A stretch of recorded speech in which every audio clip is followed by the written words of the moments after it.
Teknaf Saint মার্টিনের যোগাযোগ বন্ধ হলো 7 দিন। ফলে ওষুধ, খাবার ও নিত্য প্রয়োজনীয় পণ্যের সংকটে পড়েছিলেন দ্বীপের প্রায় 10,000 বাসিন্দা। তবে এবার স্বস্তি ফিরেছে সেন্ট মার্টিনে বসবাসরতদের মাঝে। প্রায় 200 টন নিত্য প্রয়োজনীয় পণ্য সামগ্রী নিয়ে কক্সবাজারের BIWTA ঘাট থেকে সেন্ট মার্টিনের উদ্দেশ্যে ছেড়ে যাচ্ছে এমবিআর আউলিয়া নামের একটি জাহাজ। শুক্রবার সকাল থেকে ছোট বড় বিভিন্ন বাহনে করে একে একে নিত্যপণ্য আসতে থাকে নুনিয়ারছড়া BIWTA ঘাটে।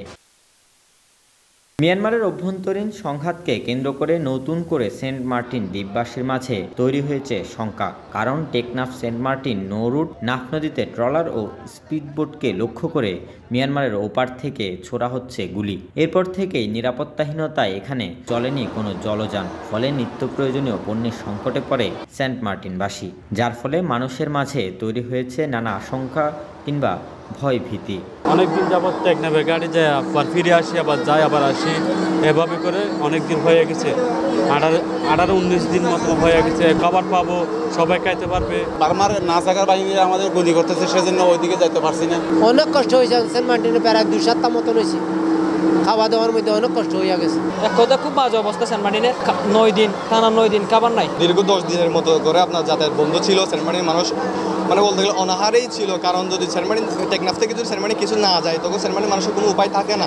কারণ ওদের তো কে থাকতে হবে, ওখানে তেমন কিছুই পাওয়া যায় না। বলতে গেলে সব কিছুর উপরে আমাদের টেকনাফ কক্সবাজারের উপর নির্ভরশীল। আমাদের তো খাদ্য বলতে কাঁচা কোনো মালামাল বলতে ছিল না আমাদের।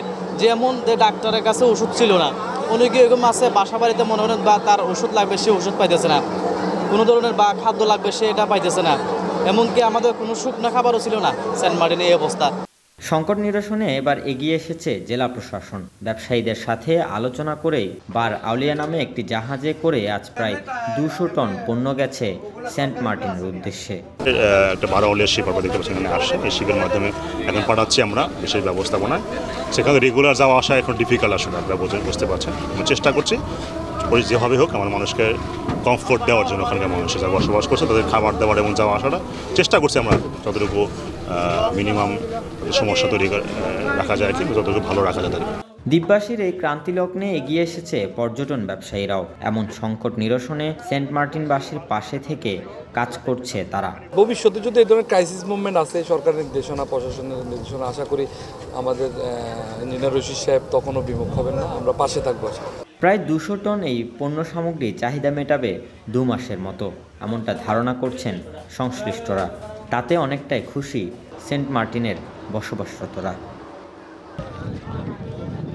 কক্সবাজার প্রতিনিধি সাজন বড়ুয়া সাজুর তথ্যচিত্রে ডেস্ক রিপোর্ট, নিউজ নাও 24।